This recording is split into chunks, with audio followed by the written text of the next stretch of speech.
Dans une déclaration consultable sur toutes les plateformes WhatsApp, le premier responsable du parti politique Nouvelle Vision, Dr Benkodjoviton rappelle que la priorité aujourd'hui devrait être l'urgence socio-économique qui est en train de mettre notre nation sur la paille.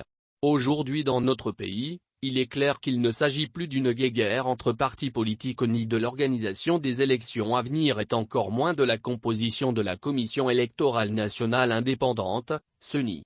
Notre préoccupation porte sur l'urgence socio-économique qui est en train de mettre notre nation sur la paille et donc face à toutes sortes de problèmes.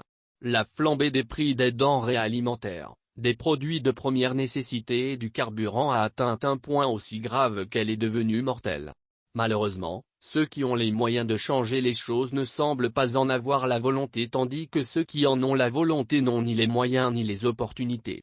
Ce qui rend l'équation difficile à résoudre. La classe des aisés se renferme sur elle-même sans aucune ouverture, certainement par peur de se faire découvrir pendant que la basse classe livrée à elle-même, est à la merci de toute vicissitude de la vie. Quant à la classe moyenne, au Togo, elle est tout simplement inexistante. Ainsi, pauvreté, misère et colère constituent la réalité quotidienne de nos mamans, de nos parents et de nos jeunes frères et sœurs. Il est impérieux que nous puissions définir la richesse et l'autosuffisance alimentaire avec nos propres termes, les atteindre avec nos propres règles et offrir à nos populations une situation plus vivable. Nous avons des terres cultivables. Nous avons de braves Togolais prêts à travailler. Dans la diaspora tout comme ici au pays, nous avons des frères et sœurs qui ont toujours en eux cet amour pour la patrie pour s'engager. Ce n'est pas ce que l'on a qui compte.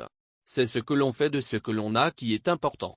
Fort de cette conviction, j'exhorte chaque Togolais d'ici et d'ailleurs soucieux et prêt à contribuer à sortir cette nation de l'ornière à se joindre à nous pour l'élaboration d'un mécanisme de financement citoyen qui consistera à un soutien à des micro-projets dans chacune de nos régions dans divers secteurs mettant donc des jeunes au travail, aidant à produire des denrées et solutions de première nécessité et sécurisant l'investissement des bonnes volontés. Oui, nous devons agir. Agir dans un sursaut patriotique, une dynamique économique d'urgence et un renouveau national en mettant ensemble sur pied, une telle initiative citoyenne où chaque Togolais capable pourra investir pour nous permettre de mettre nos terres et nos projets en valeur, de produire et de transformer afin de répondre aux besoins pressants de nos populations. Nous ne pouvons rester les bras croisés en faisant la sourde oreille à tous ces cris de nos mamans, en faisant semblant de ne pas voir toutes ces tentatives de suicide de nos jeunes et en fermant les yeux sur tous ces délires forcés auxquels s'adonnent certains de nos frères et sœurs face au chaos économique. Cette situation de crise n'est pas une fatalité. Ça peut changer. Oui, ça va changer et ça changera. Mais pas quand nous resterons les bras croisés, pas en nous donnant des vacances dans les églises et mosquées et non plus en attendant que nos gouvernants prennent une décision. Ça changera plutôt sur la base de la foi et de l'union de toutes et tous dans une nouvelle vision, facteur le plus important qui puisse nous assurer de pouvoir transformer une vie pleine de souffrance en une vie pleine d'une joie. Nous devons donc avoir cette nouvelle vision de l'économie et cristalliser nos énergies pour reconstituer dans notre pays la classe moyenne, base de développement et de tout changement dans une nation. Nous avons toutes et tous une seule et même nation à construire.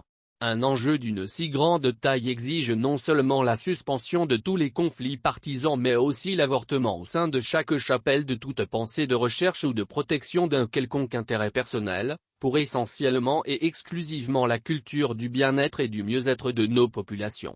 Nos colorations politiques n'ont plus aucune importance.